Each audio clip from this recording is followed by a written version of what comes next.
मल्लिका ने एक ऐसा मास्टर प्लान तैयार किया था जो पूरे परिवार की नींव हिला सकता था। उसकी आंखों में सिर्फ एक ही मकसद था, धैर्य को उसकी औकात दिखाना और विक्रांत के दिल में ऐसा तूफान खड़ा करना कि सब कुछ बिखर जाए।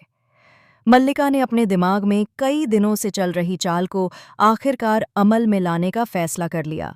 उसे अब और इंतजार नहीं करना था, क्योंकि उसे लग रहा था कि अगर अब उसने कदम नहीं उठाया तो मन्नत और धैर्य दोनों उसके हाथ से निकल जाएंगे। वो रात जब सब सो रहे थे, मल्लिका अपने कमरे में बंद बैठी थी। टेबल पर रखी फाइलों, मोबाइल रिकॉर्डिंग्स और पुराने क्लिप्स को देखती रही। उसने धीरे से मुस्कुराते हुए कहा, अब खेल खत्म, धैर्य। अब मैं तुझे तेरे ही खेल में मात दूंगी। उसे याद था कि कैसे धैर्य ने कई बार उसकी बातों को नज़रअंदाज किया था, कैसे उसने ऐश्वर्या की मदद से उसे रोकने की कोशिश की थी। लेकिन अब बारी उसकी थी। उसने सोचा कि अगर विक्रांत को सच्चाई पता चल जाए तो घर का माहौल ही बदल जाएगा, क्योंकि विशाखा की असलियत अब तक सबसे छिपी हुई थी और यही सच अब उसका सबसे बड़ा हथियार बनने वाला था। सीरियल मन्नत का आने वाला एपिसोड दर्शकों के दिलों की धड़कनें तेज करने वाला है, क्योंकि अब कहानी एक नए मोड़ पर पहुंच चुकी है। मल्लिका और ऐश्वर्या की चालें अब धैर्य के खिलाफ खुलकर सामने आने वाली हैं। जहां एक ओर धैर्य अपने फर्ज और सच्चाई के रास्ते पर चल रहा है, वहीं दूसरी तरफ मल्लिका उसे गिराने की पूरी कोशिश में लगी है। धैर्य ने अब इन दोनों औरतों की मदद करने से साफ इनकार कर दिया है। उसने स्पष्ट शब्दों में कहा था, अब और नहीं मल्लिका, अब अगर तूने किसी को नुकसान पहुंचाने की कोशिश की तो मैं तुझे नहीं छोड़ूंगा। लेकिन मल्लिका ने उसके इस इनकार को अपनी हार नहीं बल्कि चुनौती माना। उसने ऐश्वर्या से मिलकर एक नया प्लान बनाया, ऐसा प्लान जो न सिर्फ धैर्य को कमजोर कर दे बल्कि विक्रांत और मन्नत को भी एक दूसरे से अलग कर दे। दूसरी ओर मन्नत भी अब चुप बैठने वाली नहीं थी। उसे लगने लगा था कि धैर्य कुछ बड़ा छिपा रहा है। इसलिए उसने अपने पुराने कॉन्टैक्ट्स का इस्तेमाल करते हुए धैर्य की पूरी जानकारी निकलवाने की ठानी। मन्नत ने एक जांच अधिकारी से कहा, मुझे सिर्फ इतना पता लगाना है कि धैर्य किनसे मिल रहा है और क्या प्लान बना रहा है। वहीं दूसरी तरफ धैर्य के अपने ही डिपार्टमेंट के लोगों ने मन्नत की बातों को गंभीरता से लिया और अनजाने में ही उसकी मदद कर दी। अब धैर्य के हर कदम पर नजर रखी जा रही थी, लेकिन धैर्य को इसका एहसास तब हुआ जब उसने खुद को चारों तरफ से निगरानी में पाया। उसने मल्लिका को फोन करके कहा, अगर तूने मेरे खिलाफ कुछ भी करने की कोशिश की तो याद रख, तिहाड़ जेल का दरवाज़ा हमेशा तेरे लिए खुला रहेगा। एजे डीसीपी, मैं तुझे कहीं भी रोक सकता हूँ। मल्लिका ने फ़ोन काट दिया, लेकिन उसके चेहरे पर एक खतरनाक मुस्कान थी। उसने धीरे से कहा, तिहाड़ का दरवाज़ा तो तू खोलेगा धैर्य, लेकिन तेरा घर, तेरा रिश्ता और तेरी इज्जत मैं बंद कर दूंगी हमेशा के लिए। अगले दिन का दृश्य पूरे घर का माहौल बदलने वाला था। धैर्य और विशाखा के बीच बहस शुरू हो गई। बात इतनी बढ़ी कि दोनों के बीच पुरानी बातें निकल आईं।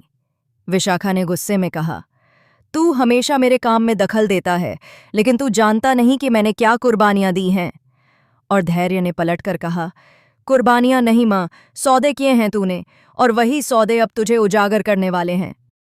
दोनों की आवाजें कमरे से बाहर तक गूंजने लगीं, लेकिन यह सब कोई और भी सुन रहा था, मल्लिका। वह कमरे के पास छिपकर सब रिकॉर्ड कर रही थी। हर शब्द, हर सच उसके फोन में कैद हो रहा था। जैसे ही झगड़ा खत्म हुआ, मल्लिका मुस्कुराते हुए बोली, बस यही तो चाहिए था मुझे। उस रात उसने वह वीडियो विक्रांत को भेज दी। वीडियो में साफ दिख रहा था कि विशाखा कैसे अपनी सच्चाई से बचने की कोशिश कर रही है और धैर्य कैसे उसके गुनाहों को गिनवा रहा है। विक्रांत का चेहरा पीला पड़ गया। उसने कंपकंपाती आवाज में कहा, यह क्या है मल्लिका, ये सब झूठ है ना? लेकिन मल्लिका ने कहा, काश झूठ होता विक्रांत, लेकिन ये वही सच है जिसे तेरी बुआ कहकर तू पूजता था। वो तेरी बुआ नहीं, तेरी असली माँ है।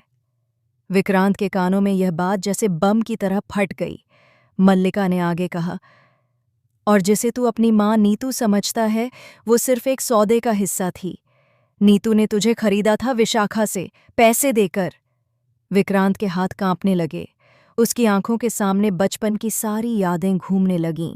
माँ की गोद, उसका प्यार, उसकी देखभाल, सब झूठ लगने लगा।